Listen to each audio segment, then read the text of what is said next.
Alright, so here's the broadhead I'm using. It's a Sever 1.7. There's the ram. Beautiful sunset here in Mauna Kea. Okay, gotta walk back and get my pack so we can go clean this up. But a little bit of a story, I guess. I carry both mechanical and fixed blades in my quiver. I shoot them both, and they both hit the same spot, except that really extended ranges. I definitely like to shoot a mechanical for the extended ranges, just because it's a bit forgiving and it just shoots way tighter groups, you know. And I'm looking for utmost precision at those distances, because I'm not gonna take a marginal shot way out there. It has to be on the money, and as you can see, so I stock with the fixed blade because I don't want blades, mechanical blades opening or anything like that. So I stock with the fixed, and then if it's gonna end up being a longer one, you know, I probably have to take time anyway to assess the shot. So then I'll swap out a mechanical if I'm gonna do it. So the angle was right, and you can see, you get 12 ring, pretty good. Really happy with that shot. So been doing a lot of competition archery the last couple years, and it's definitely improved my game a whole lot, and especially the nerves, and just your form under pressure definitely held together and was perfect on this one. So yeah, just sharing some experience there, and I don't know, some of the things I do, and hopefully maybe that helps others. All right, aloha guys. Hey, aloha guys, hopefully you're safe and well in these times. I want to follow up to that video. I explained I carry both a fixed blade and an expandable or mechanical broadhead in my quiver. I want to go over that expandable. That expandable is the Sevr Broadhead. Kind of like in the broadhead, I made a switch over from a Rage, so I'm gonna go review this broadhead a little bit, see if my experience with it, and maybe it might help some of you guys out there. Now, there's a lot of cool things going on with this broadhead, and it starts even just with the box, like a simple box that's easy to open. If any of you guys bought like the Rage broadheads that come in that hard shell plastic thing that I gotta go get a scissors and a knife to go and cut, and it's so difficult, this is so nice. Just open up the box and there they are. So going into the box, they're all individually packed in like their own little plastic containers. So I'll try to pull out a few here just to show you. It's super cool. And such a big difference from the broadheads I was using. So here's a Sevr titanium, hopefully that'll focus, 1.5 inch, and the kind of standard Sevr 1.7 inch. Now, I've only shot animals with the 1.7, so my experience is only going to be with that. And I've only shot 2 rams with it here locally on the Big Island. But wow, I mean, just to have boxes like this is huge for me. If you guys kind of look at my bow and what I carry, I only carry 4 arrows in my quiver. I just don't like a whole lot of weight and extra weight on my bow and stuff. And quite honestly, if I need 4 arrows to fill my tag, I probably should quit shooting at the animals because I suck. But it's always nice to have extra broadheads, and I don't need to carry an extra case. I can just carry them, you know, individually all packed up like this, and that's super cool. I haven't been able to use that out in the field yet, but you know, hopefully I never need more than 4 broadheads, but if I need to, I can carry them just like this. So that's super nice. Now, a little bit, some backstory. I used to shoot the, everybody knows these. See if we can get that in focus here. Oh, guess not. Okay, so here's the Rage, what's it called again? The Tri-Band. This is the big one. And then the Rage Hypodermic. I like using the hypodermic, the little, this is a plus P, hypodermic plus P. I like using that smaller cutting diameter. I have a very short draw, a 26.5 inch draw, and I shoot 70 pounds with a 440 grain arrow. You know, for people kind of analyzing those specs, maybe I'm not the classic candidate for a mechanical broadhead given the kind of energies that are there. However, what I hunt in Hawaii, they're pretty smaller animals. The biggest animal I probably hunt in Hawaii locally would be an axis deer, and you know, a big buck may weigh over 200 something pounds, but they're fairly thin skinned, and these mechanicals had no problem punching, getting pass throughs on them, and very good. But yeah, I used to shoot these, and they're really good. Actually, the Hypodermic Plus P, it penetrates amazingly well.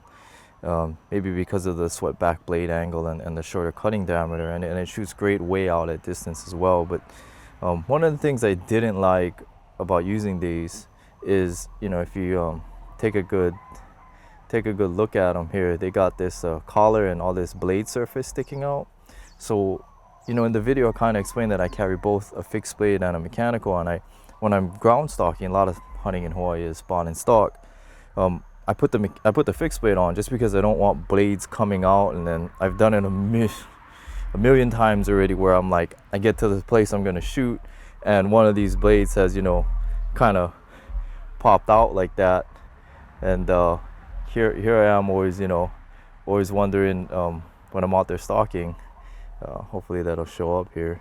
It's very difficult to get this to focus, but yeah, you get one popped out like that, and I'm always about to take the shot, and like, oh crap, you got this thing to deal with, so you got to take out that arrow, try to put on another one, not get busted doing that, and it's just really annoying. And if you're anywhere in Hawaii ground stalking, there's all these bushes and brush, and it's really easy to catch a blade and pull one out. So one of the reasons why I had switched to the Sever, because it looked like a design that wasn't going to be much of an issue. But other than that, other than the blades popping out, and then when they're folded up, let's take a look at this in here. When they're folded up, you got a lot of exposed, let's try to show here, blade surface here off the ferrule of the broadhead, and the more exposed blade surface you have, it will require a little more tuning, a little more arrow tuning on your part, bow tuning, to get them to hit the same place as your field points, even way out at distance. So anybody that can shoot fairly proficient, you'll be able to spot that. I mean,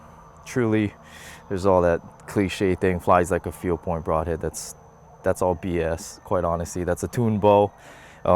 If you just detune your bow a little bit, you're gonna find that those blade surface broadheads and that field point don't hit in the same place. Anybody that knows something. But yeah, so the Sever has a little bit less blade surface there, so it's kind of why the change. But yeah, nothing wrong. I'm not bashing on the Rages or anything. Nothing wrong with these. They're super good, especially this Plus P. They penetrate super well for my short draw.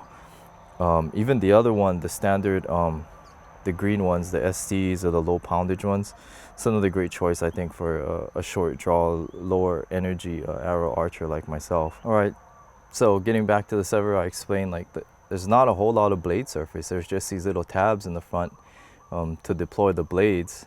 And so there's not a whole lot to catch on brush or anything while I'm stalking. Now, I reiterate again in the video, I stalk with the fixed blade broadhead on, because generally, if I kind of explained in the video, I'll probably get close, hopefully, within 50 yards. And if it's going to be a 50-yard and less shot, I'll probably just shoot it with the fixed blade broadhead. It's right there ready to go. I tend to shoot the mechanicals for the longer range shots just because they group far better at distance, and I just get more forgiveness. There's not that blade surface to, say you make a kind of bad shot or a weak shot or something like that under pressure in a hunting situation. You'll just miss by less error having a broadhead that doesn't have as much blade surface that will be sensitive to a shot like that, versus a fixed blade with all the blade sticking out. It's gonna veer off if you make a weird shot. So you get a little more forgiveness shooting the mechanical at extended ranges. In no way am I saying that shoot this and you're just gonna get more success and just shoot further and all that kind of thing.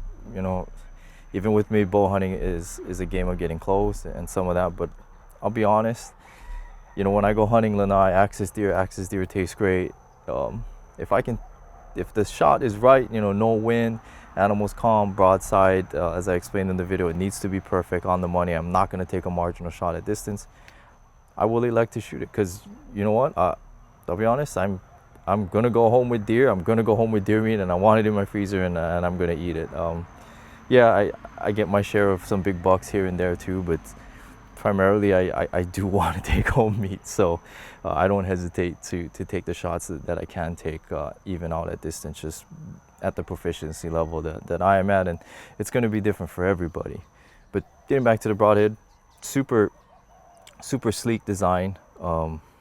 And it's one of my other videos. I made a video, I think I was shooting it at 60 yards. You guys can see it.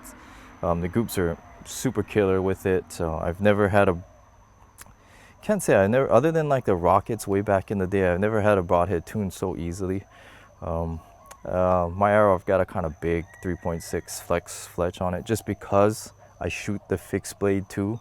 So just keeping the arrow the same, I elected to use a little larger fletch. But to be quite honest, for this broadhead, I don't need to use such a big fletch like that. I could probably get away with maybe a 2.5 inch or maybe 4 fletching, like a 2.25 inch sealed cut that I might use on a outdoor target arrow.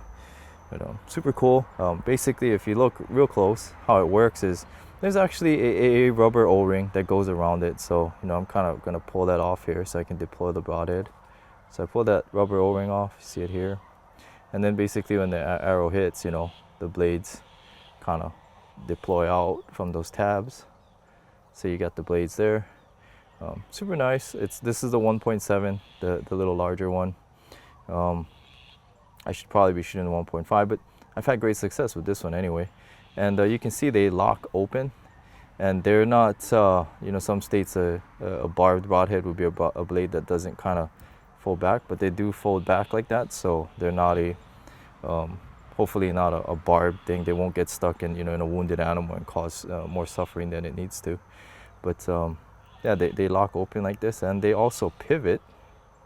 And if you kind of follow maybe on their websites and their sales point, they say it can kind of maybe pivot around bone and things like that, and maybe get a little more penetration as a result of that pivoting action. I can't attest to whether that had mattered or not. I'm not, I didn't go and analyze it to the T, but of the 2 rams that I have shot, and they were pretty out there at distance. My short draw and everything, it punched right through, no problem. One of them was pretty far, about 80 yards, and it had no issues with even, this 1.7. I didn't even use the 1.5 yet, so super cool, love it. So I mentioned all that less exposed blade surface with the Sever, leading to better consistency, better accuracy downrange.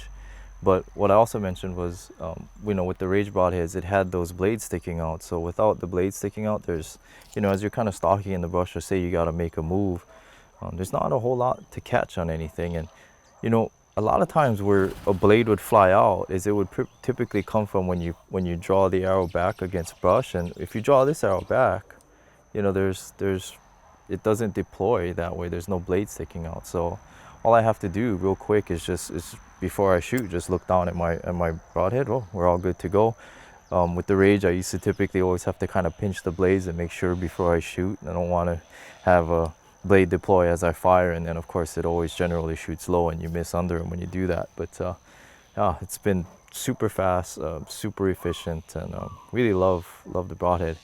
Another cool feature with the broadhead and a lot of mechanical broadheads is a lot of them you can't really practice with them without destroying your target, because a lot of them will have a larger cutting diameter and all those things, which are cool for blood trails, but they're not so great for shooting into your expensive foam targets when you gotta practice with them.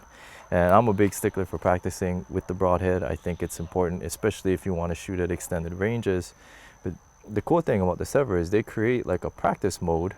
So you can see that hole right there. Basically, it comes with a little set screw that you screw in that hole, and it'll keep the broadhead from deploying. It is now in practice mode. The blades can't deploy.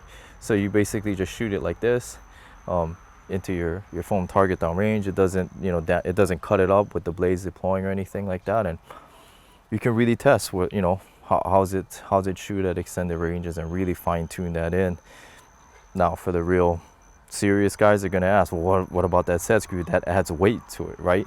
What I would say about it is the band also, when you shoot the set screw, you would take off the rubber band, so you don't have the band that kind of subtracts off some of the weight you add with the set screw. And to be quite honest, at 100 yards or anything, I see very minimal change. I don't know how much the set screw weighs, maybe 3 grains or something like that, and 3 to 5 grains, and that's not a whole lot to really, even with some of the best archers at 100 yards, that'd be pretty hard to tell. You'll be looking at small gaps. So I haven't seen much of a difference there. So it's been super cool to practice with. I haven't had any downsides. If I could maybe say one downside, maybe with the 1.7, and I haven't experienced this yet, is if you take a look at the tip, there's not a whole lot of ferrule tip to kind of enter the flesh before the blades deploy. And that would lead to some people who know a little bit about mechanical broadheads, about glancing shots maybe becoming an issue. For that, I think they've improved the design, you know, with the using, I'm going to show you the 1.5 here. You can see there's a lot more pointy tip and ferrule that'll enter the flesh before the blades get deployed. So I think that'll kind of stabilize more of a cording away, or kind of a different angle type of shot. So yeah, just to show you the 1.5 perhaps, a little smaller blade angle here, deployed here without chopping my fingers off. But yeah, you can see it's a little bit smaller broadhead, and it's got that kind of more swept back blade angle, and it should give you a little more penetration. I would say comparing penetration probably between the Rage and the Sever, this is just my guess. I think the Rage deploys with a little bit less energy, and it's got little more swept back on the plus P broadhead, and so I would probably say that the Rage probably out penetrates maybe even this even the 1.5 Sever. But you know, it comes back down to the animal that you're hunting. You know, I would say a lot of people want to just build something for utmost penetration or this or that, but I think you got to look at your situation and what you're hunting and what you're trying to do. If I want crazy penetration, I'd probably just always shoot a fixed blade, or maybe even a 2-blade fixed blade, and make a super heavy arrow. But to be quite honest, what I hunt, they're really small animals. Sometimes they'll be extended ranges. It may be windy. There's a little more technical maybe challenge to the shot. It won't be, sometimes it's far, sometimes it's close, all these things. So I really build an arrow to achieve whatever I'm really trying to do there. And like I explained at the front of the video in that short clip, I carry the fixed blade when I'm stalking, just because of brush and things like that. And you know, if it's a close shot, a lot of times, sometimes the angle won't be perfect either. You know, maybe quartering to, maybe extreme quartering away or something like that. And I don't want to have to worry about my mechanical at that time. So I'll have the fixed blade on and I'll be able to take the shot. Maybe a little brush, light grass won't be such a big deal, because if it's a fixed blade, that's just my opinion on it. So yeah, but if the shot's going to end up being far, say 60, 70, 80, 90, even up to 100 yards if need be, generally those extended ranges, you should probably take your time and really assess the shot, assess the wind, assess the angle, the animal's body language, your body language. How are you feeling? Are you freaking out? Are you calm? All those things. And with all that extra time, you know, I can take off the fixed blade from my string, put on my mechanical broadhead arrow, get ready for the shot, and you know, calmly take an extended shot if I really need to. And I think a lot of people don't take that very human portion of the equation into account. We tend to look at gear and this and that and really rely on gear to do the work for us. But anybody that knows something about bow hunting and archery, you know that there's a pressure element. There's a lot of human error involved in these things. So definitely take that into account. So that's why I have the gear that I have and setup that I have.